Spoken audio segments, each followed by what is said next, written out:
मुख्यमंत्री कह रहे हैं कि कांग्रेस की जमीन अब दरअसल है नहीं, वो खिसक चुकी है, इसलिए आप लोग इस तरह के मुद्दों को लेकर सरकार को बदनाम करते हैं। मुख्यमंत्री जी भी और महेंद्र भट्ट जी भी ये जवाब दें कि कमल रावत कौन है। ये सारे लोग जो साजिश में हैं, जिन्होंने साजिश करी, अगर जो कह रहे हैं, और जिनके खिलाफ साजिश हुई, एक मंडल के पूर्व अध्यक्ष हैं जिन्हें निष्कासित किया गया, पॉस्को में वो पहले जेल जा चुके हैं, और जिनके खिलाफ किया वो मंडल के उपाध्यक्ष हैं। उस रात को जो महरा हैं वो आपके कांग्रेस में हैं, नेता हैं, बनबसा में रहते हैं, कहीं तराई में, वो लगातार बात कर रहे थे, फ़ोन पे बातचीत हो रही थी, और वो सुबह सुबह अर्ली मॉर्निंग वो पहुंच गए चंपावत। तो उनको कैसे घटना की जानकारी थी, इसलिए उनका कहना है कि भाई कांग्रेस इतना सक्रिय क्यों हो गई समय से पहले। तो अपने लोगों को बचाने के लिए कांग्रेस ऐसा कर रही है, कांग्रेस, अरे कांग्रेस का स्यापा मत रोइए, अपनी पार्टी को सुधारिए, अपने लोगों को नियंत्रण में करिए, उनकी इंद्रियों को बस में करिए। महिलाओं के खिलाफ हिंसा में उत्तराखंड में 20% बढ़ोतरी हुई है, और हिमालयी राज्यों में हम पहले पायदान में। तो कौन जिम्मेदार है? 9 साल से सरकार में आप हैं, जिम्मेदार कांग्रेस है। शर्म नहीं आती है बात करते हुए? जिन लोगों ने ये कॉन्स्पिरेसी में जो भी आए, पुलिस एक थ्योरी लेकर आई, पुलिस ने ये भी कहा कि अदालत के सामने बिटिया ने बयान दिया है, मामला साफ हो गया। अब तो कांग्रेस को संतुष्ट हो जाना चाहिए, एक षड्यंत्र था, उसका पर्दाफाश हो गया। अब तो कोई और तो सिक्का गिलवा नहीं है आपको कोई। हम अपने कानों में उंगली डाल लें, अपनी आंखों में पट्टी बांध लें, अपनी जुबान पे टेप लगा लें, ये चाहते हैं मुख्यमंत्री? भारतीय जनता पार्टी के प्रदेश अध्यक्ष जी से कहते हैं कि वो सारे प्रदेश की जनता से कान पकड़ करके माफी मांगे।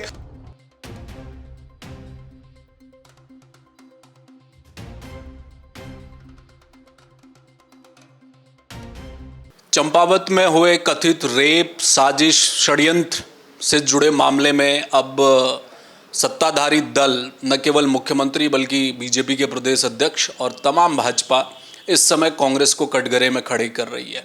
बीजेपी का ये कहना है कि कांग्रेस प्रायोजित पूरा मामला था और इसको सोशल मीडिया में उठाने, सरकार को बदनाम करने की कोशिश थी, भाजपा को बदनाम करने की कोशिश की गई। मुख्यमंत्री ने भी आज इस पर एक बयान जारी किया है। उन्होंने कहा है कि कांग्रेस की जो जमीन है वो खिसकती जा रही है, इसलिए माँ बेटियों की मदद लेकर, उनके नाम को लेकर कांग्रेस साजिश करती है, सत्ताधारी दल को बदनाम करने की कोशिश कर रही है। असल में ये मुद्दा क्या था, पुलिस ने खुलासा किया है, उसी थ्योरी को मानकर हम चल रहे हैं। तमाम बयान भी आए हैं, लेकिन कहा यह जा रहा है कि कांग्रेस ने इस पूरे मुद्दे पर बदनाम करने की कोशिश की। सूर्यकांत धस्माना, कांग्रेस के वरिष्ठ नेता, उपाध्यक्ष, मेरे साथ मौजूद हैं। सर, मुख्यमंत्री कह रहे हैं कि कांग्रेस की ज़मीन अब दरअसल है नहीं, वो खिसक चुकी है, इसलिए आप लोग इस तरह के मुद्दों को लेकर सरकार को बदनाम करते हैं। क्यों, क्या मुख्यमंत्री जी और उनकी पूरी पार्टी और उनकी सरकार ये चाहती है कि राज्य के सबसे प्रमुख विपक्षी दल कांग्रेस, जो इस राज्य में 2 बार सरकार बना चुकी है, 2 बार राज कर चुकी है, उसके समक्ष अगर कोई ऐसा मामला आए जिसमें ये बात सामने आ रही हो कि किसी नाबालिग बच्ची के साथ, किसी महिला के साथ, किसी युवती के साथ, किसी आम नागरिक के साथ अगर कोई आपराधिक घटना घटित हो रही है और वो प्रकाशित हो रही है समाचार पत्रों में या चैनल्स में या सोशल मीडिया में या पोर्टल्स में, अगर उसका पता लग रहा है, तो क्या हम उस पर रिस्पॉन्ड न करें? ये चाहते हैं। हम अपने कानों में उंगली डाल लें, अपनी आंखों में पट्टी बांध लें, अपनी जुबान पर टेप लगा लें, ये चाहते हैं मुख्यमंत्री?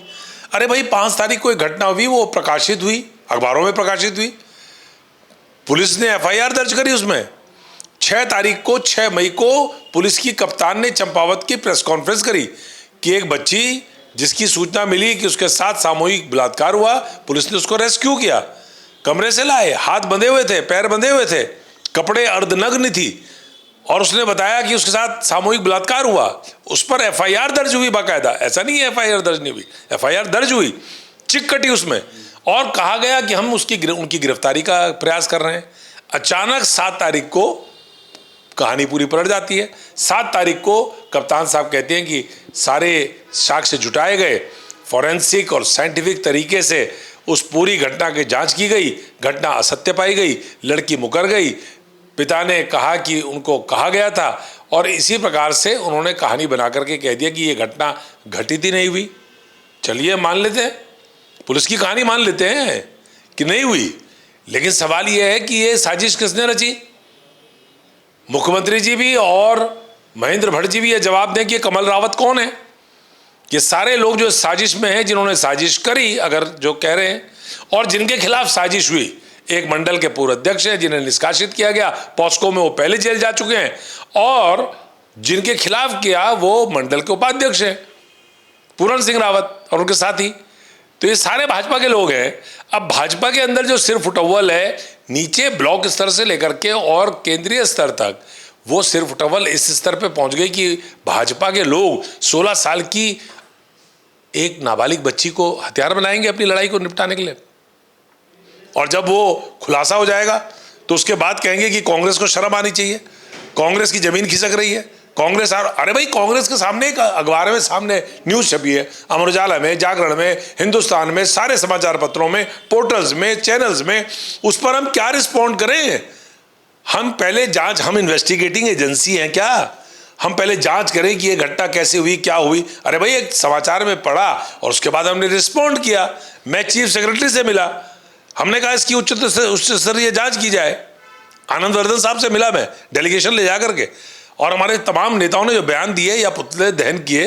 भाई, हम इस राज्य की प्रमुख विपक्षी पार्टी हैं। इस राज्य में कोई भी घटनाक्रम होता है, इस प्रदेश की जनता हमको जिम्मेदार विपक्ष मानते हुए हमसे अपेक्षा करती है कि हम उस पर अपनी प्रतिक्रिया दें। तो हमने प्रतिक्रिया दी।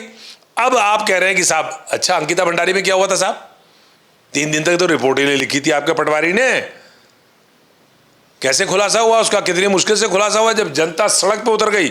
उसके बावजूद भी आपने हिमाकत करी कि आपने अपने विधायक से बुलडोजर चलवा दिया वहां पर। वीवीआईपी का आज तक पता नहीं है, सीबीआई कहां खो गई। अब तो एक सीबीआई के खिलाफ सीबीआई लगानी पड़ेगी कि ये खो कहां गई सीबीआई, कहां चली गई वो? उर्मिला सरोवर से क्या पूछताछ करी आपने? जो आपका वो पूर्व विधायक है जिसकी रिकॉर्डिंग है, उसकी क्या पूछताछ करी आपने? वीवीआईपी के मामले में सीबीआई कहां है? तो ये अपने दल के, अपनी विचारधारा के उन अपराधियों को बचाने का षड्यंत्र है जिसमें भारतीय जनता पार्टी के लोग संलिप्त हैं। वो अंकिता भंडारी का मामला हो, चंपावत का मामला हो, सल्ट का मामला हो, संतरेशा का मामला हो, सारे मामलों में आप देखेंगे कि बीजेपी के दायित्वधारी और पदाधिकारी ऐसे अपराधों में शामिल। ये जो चंपावत के जो जिलाध्यक्ष हैं जी, गोविंद सामंत, उन्होंने एक पीसीबी की। उनका ये कहना था कि जिस दिन ये घटना घटी, उस रात को जो महरा हैं वो आपके कांग्रेस में हैं, नेता हैं, बनवसा में रहते हैं, कहीं तराई में, वो लगातार बात कर रहे थे, फ़ोन पे बातचीत हो रही थी, और वो सुबह सुबह अर्ली मॉर्निंग वो पहुंच गए चंपावत। तो उनको कैसे घटना की जानकारी थी? इसलिए उनका कहना है कि भाई कांग्रेस इतना सक्रिय क्यों हो गई समय से पहले, ये उनका कंसर्न है ना, इसलिए वो सवाल उठा रहे हैं। वो तो कम सक्रिय हुए, मैं ज़्यादा सक्रिय होता अगर होता। अगर मुझे पता लगता है, कोई मुझे सूचना देता फ़ोन में, टेलीफोन में, मैसेज में, किसी भी प्रकार से अगर मुझे मैसेज देता कि एक बच्ची के साथ ऐसा हो गया। आपको 1998 की बात बता रहा हूँ, देहरादून में एक 5 साल की बच्ची का अपहरण होने के बाद रेप हो गया। धर्मशाला, अग्रवाल धर्मशाला में शादी में मुजफ्फरनगर का परिवार आया हुआ था, उसकी एक 5 साल की बच्ची अगवा हो गई और उसके बाद उसकी डेड बॉडी मिली। पुलिस रात को ही उसका पोस्टमार्टम करके उसको रफा दफा करना चाह रही थी। रात को 1 बजे मैं बारिश में, मूसलाधार बारिश में, मैं ऑटो रिक्शा में पहुंचा। वहाँ मेरी गाड़ी भी नहीं थी, मैं ऑटो रिक्शा में पहुंचा, घुटने घुटने पानी था, और मैंने पुलिस को कहा कि अगर आपने इसको रात को रफा दफा किया तो समझ लेना कल देहरादून में जो होगा उसकी जिम्मेदार पुलिस होगी। और उसके बाद मुकदमा कायम हुआ। वो एक सीक्वेंस थी, छोटी बच्चियों का अपहरण और रेप, वो पकड़ा गया व्यक्ति। ये तो आनंद मेहरा, क्या जुर्म है उसको अगर पता लगा, किसी भी सूत्र से पता लगा कि ऐसा ऐसा हो गया, माना साजिशकर्ताओं ने ही एक कांग्रेस के लीडर को फोन करके कहा कि एक बच्ची के साथ रेप हो गया, तो कांग्रेस के लीडर की क्या जिम्मेदारी नहीं है कि वो जाएंगे और पता करेंगे? जिम्मेदारी है। अगर मैं होता तो मैं भी जाता। ये तो बड़ा मुश्किल हो जाएगा सर। कल के दिन आपको किसी का फ़ोन आया, पता चला वो कोई साजिश करता है, और आप दौड़े दौड़े चले गए वहाँ रात को 1 बजे, दूसरे दिन पता चला ये तो साजिश है, तो सूर्यकांत धस्माना क्या करेंगे? निश्चित तौर पे मैं जाऊंगा। मैं तो चीफ सेक्रेटरी पे गया था, तो मेरे खिलाफ मुकदमा करो ना महेंद्र भट्ट जी। मैं तो चीफ सेक्रेटरी पे गया था इस मामले को लेकर के, और चीफ सेक्रेटरी ने हमें सुना और कहा कि हम कार्रवाई करेंगे, तो उनके खिलाफ मुकदमा करोगे। अरे भाई, एक बात सामने आ रही, संज्ञान में आ रही है, तो as a responsible citizen, as a responsible leader of the state, हमारी जिम्मेदारी क्या है? अब ये मामला सही है, गलत है, हुआ नहीं हुआ, कौन लोग शामिल है, कौन अपराधी हैं, ये काम पुलिस का है, मेरा नहीं है। और पुलिस अब जो कह रही है थ्योरी को, उस थ्योरी को भी हम सही मान लेते हैं, मान लिया। तो ये कौन है, ये कमल रावत, ये तो आपकी पार्टी का ही मंडल अध्यक्ष था जिस समय इसके खिलाफ पॉस्को में कार्रवाई हुई और जेल गया है। बच्ची का ही रेप, सल्ट का ब्लॉक अध्यक्ष कौन था जिसने बच्ची के साथ रेप किया? संतरेशा में ओबीसी का, आपका ओबीसी सेल का आपका पदाधिकारी, उसने 13 साल की बच्ची के साथ रेप कर दिया, मर्डर कर दिया। कहाँ है आज? तो अपने लोगों को बचाने के लिए कांग्रेस ऐसा कर रही है। कांग्रेस, अरे कांग्रेस का स्यापा मत रोइए, अपनी पार्टी को सुधारिए, अपने लोगों को नियंत्रण में करिए, उनकी इंद्रियों को बस में करिए। किस प्रकार से सारे महिलाओं के खिलाफ अपराधों में उत्तराखंड आज पूरे देश के अंदर हिमालयी राज्यों में पहले पायदान में महिलाओं के खिलाफ। ये मैं नहीं कह रहा हूं, ये एनसीआरबी की रिपोर्ट है, ये रिपोर्ट पढ़ लीजिए आप। महिलाओं के खिलाफ हिंसा में उत्तराखंड में 20% बढ़ोतरी हुई है और हिमालयी राज्यों में हम पहले पायदान में। तो कौन जिम्मेदार है? 9 साल से सरकार में आप हैं, जिम्मेदार कांग्रेस है। शर्म नहीं आती है बात करते हुए। मैं समझता हूं कि इस राज्य के अंदर अपराधों में, आपने देहरादून में देखा नहीं, राजधानी में किस प्रकार से ताबड़तोड़ एक के बाद एक के बाद एक के बाद हत्याएं हुई, एक के बाद एक के बाद एक घटनाएं हुई। तो हम उतरे सड़कों पे, हमने आंदोलन किया, मैं सबसे पहले सिल्वर सिटी पहुंचा था जब वो शूट आउट हुआ था वहां पे। तो मेरी जिम्मेदारी थी, मैं राजपुर में था, मुझे मालूम पड़ा कि ऐसा हो गया, मैं 15 मिनट के अंदर घटनास्थल पे पहुंच गया। तो क्या मेरा अपराध है? अब आप कहोगे कि कांग्रेस के लोग, तो देखिए साहब, हत्या हो गई और कांग्रेस के लोग पहुंच रहे हैं, इसको तो राजनीतिक मुद्दा बना रहे हैं। अरे भाई, मेरी जिम्मेदारी है राजनीतिक मुद्दा बनाने की, इट इज माई रिस्पॉन्सिबिलिटी। कमल रावत ने षड्यंत्र रचा, पुलिस कह रही है। कमल रावत को पकड़ लिया गया, वो जेल भी चले गए हैं। जिन लोगों ने ये कॉन्स्पिरेसी में जो भी आए, पुलिस एक थ्योरी लेकर आई। पुलिस ने ये भी कहा कि अदालत के सामने बिटिया ने बयान दिया है, मामला साफ हो गया। अब तो कांग्रेस को संतुष्ट हो जाना चाहिए, एक षड्यंत्र था, उसका पर्दाफाश हो गया। अब तो कोई और तो सिक्का गिलवा नहीं आपको कोई। इससे ज्यादा शर्मनाक बात हो सकती है कि आपकी पार्टी के लोग 16 साल की बच्ची को हथियार बना रहे हैं। क्या उस लड़की के पिता के खिलाफ मुकदमा नहीं होना चाहिए अगर वो झूठा है? पिता ही ने तो मुकदमा कायम कराया। किसने कराया कायम? पिता ने करवाया। पिता कह रही है पीड़ित ही हो गए ना, वो बालिका भी पीड़ित हो गई, वो पिता भी उनको, क्योंकि वो षड्यंत्र में उनके कंधे पर बंदूक रख के षड्यंत्र करने की कोशिश। कैसे बताए ना, वो जांच हो उसकी, कैसे शामिल हुए, वो क्यों शामिल हुए? इस पे तो मुकदमा बनता है, झूठा मुकदमा लिखवाने पे। और पहले दिन बच्ची जो रो करके बयान दे रही है, चलिए हमने सारी इन्वेस्टिगेशन पुलिस की जो है उसको स्वीकार कर लिया, लेकिन कमल रावत तो भाजपा का है और ये कौन सी दुश्मनी अपनी निकाल रहा है? तो ये बहुत बड़ा सवाल है। और सबसे घृणित बात यह है कि बीजेपी के लोगों की मानसिकता ये हो गई कि छोटी छोटी बच्चियों को हथियार बना करके, अगर ऐसा हुआ है तो वो बच्चियों को हथियार बना रहे हैं। रेप उत्तराखंड के चंपावत में, बागेश्वर में, पिथौरागढ़ में, चमोली में, रुद्रप्रयाग में, उत्तरकाशी में, टिहरी में, जहां जीरो क्राइम हुआ करता था, आज से 10, 12, 15 साल पहले वहां के जिला जज मक्खी मारा करते थे कि साहब क्राइम ही नहीं है, यहाँ पे कोई काम ही नहीं है। आज वहां पर रेप जैसे काम हो रहे हैं। सल्ट में, चंपावत में, काशीपुर में, मुकेश बोरा, फलाना, ये कमल रावत और ये सारे लोग कौन है? अंकिता भंडारी, ये सारे कौन लोग हैं? कौन लोग हैं ये? और ऊपर से बीजेपी करेला, ऊपर से नीम चढ़ा, हमें कहेगी कि हम बदनाम कर रहे हैं, हमारी जमीन खिसक रही है। आपकी जमीन नहीं खिसक रही है। आप लगातार इस राज्य के जो जन मुद्दे हैं उनको छोड़ करके आपके लोग इन कामों में लगे हुए, पूरी पार्टी इस काम में लगी हुई है। 9 साल से आप सरकार में, 10वां साल चल रहा है फाइनल, इस साल चुनाव है अंत में या अगले साल शुरू में। 9 साल में आपकी कोई उपलब्धि नहीं है। इस प्रदेश को क्राइम ग्राफ में क्लाइमेक्स पर पहुंचाने का काम इस सरकार ने किया है।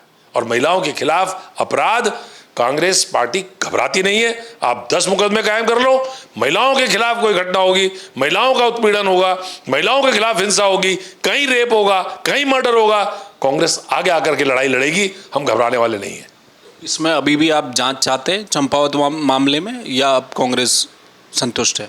चंपावत मामले में हम भारतीय जनता पार्टी के प्रदेश अध्यक्ष जी से कहते हैं कि वो सारे प्रदेश की जनता से कान पकड़ करके माफी मांगे कि इस राज्य में महिलाओं के खिलाफ जो अपराध हो रहा है उनमें अधिकांश मामलों में बीजेपी के वर्कर शामिल हैं, तो इसलिए माफी मांगनी चाहिए उनको। बहुत शुक्रिया, धन्यवाद। तो ये थे सूर्यकांत धस्माना। देखिए, जो भी पुलिस की थ्योरी आई है, जो भी चीज़ें निकलकर चंपावत से आ रही है, वो एक षड्यंत्र था, साजिश था। जो साजिशकर्ता थे उन्हें जेल भेजा गया है। मामला यहीं पर ख़त्म होता दिखाई दे रहा है। लेकिन कांग्रेस का ये कहना है कि शक पैदा हो रहा है, क्योंकि बीजेपी से जुड़े हुए तार बताए जा रहे हैं। कमल रावत बीजेपी में पहले थे क्या, उसको लेकर, और जिस तरह से कांग्रेस पर आरोप लगाया जा रहा है, कांग्रेस का कहना यह है कि एक विपक्ष होने के नाते अगर कोई व्यक्ति कांग्रेस के नेताओं तक आएगा, मदद मांगेगा, रात को मांगेगा, किसी भी समय ऑफ टाइम मांगेगा, तो कांग्रेस के कार्यकर्ता नेताओं का फर्ज बनता है कि उस जगह तक पहुंचा जाए, पुलिस तक ये मामला ले जाया जाए, इसे उठाया जाए ताकि उसे न्याय मिल सके। और यही कांग्रेस ने चंपावत में किया। लेकिन जिस तरह से एक झूठी घटना के दम पर उत्तराखंड का नाम न केवल यहाँ बल्कि पूरे देश में रातों रात ये फैल गया कि एक नाबालिग बच्ची के साथ ये सब कुछ कुकर्म हुआ है, लेकिन बाद में पता चला कि षड्यंत्र है। ये जो डैमेज हुआ, जो छवि खराब हुई, और अब थ्योरी क्या है, कांग्रेस कह रही है कि जांच करिए, निष्पक्ष जांच हो जाए, पता चल जाए पिता कहाँ हैं, क्यों उन्होंने पहले ऐसी बात कही, क्यों पुलिस के पहले बयान आए। ये तमाम चीज़ें अभी चल रही हैं। कैमरामैन मयूर उपाध्याय के साथ हेमंत, जय भारत टीवी। आप देख रहे हैं जय भारत टीवी।